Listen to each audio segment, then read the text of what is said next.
What is solicitation of prostitution in Texas?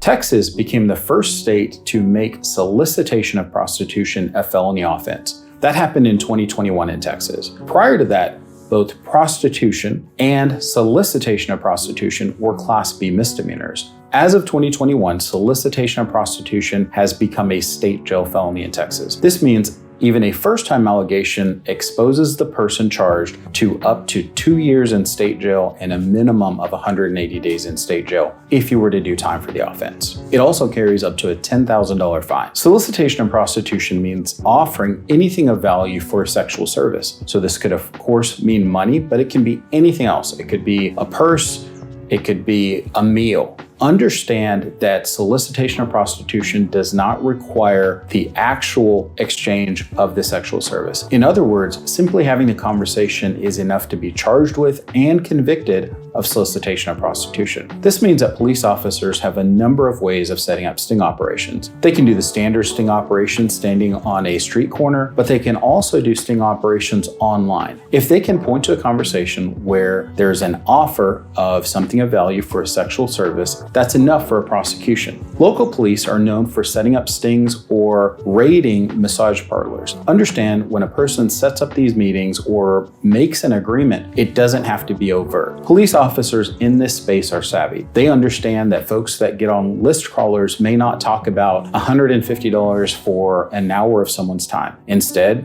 the ad may say 100 roses. It may make coded references to things like in-calls and out-calls. Understand the coded language does not protect you at all. During a prosecution or a jury trial, an officer would simply say, based on my training and experience, I know 100 roses means $100. During a prosecution or a jury trial, an officer would simply get up and testify that based on their knowledge and experience, these words mean certain things. They translate to timeframes, locations, and how much money the agreement is for. Understand also that elected district attorneys went down to Austin and supported this change in the law. So many district attorneys' offices are not sympathetic when you talk about whether or not it's fair that a person who commits the offense of prostitution is charged differently, very differently than a person charged with solicitation. Nor is there much compassion from most prosecutors when you point out that the lowest level of this charge is a felony. In other words, there's not a misdemeanor version of solicitation of prostitution. These are serious charges and they require serious defenses. If you've been charged with solicitation of prostitution in Texas, give us a call. Our number is 817-203-2220. You can also find out more online at versestexas.com.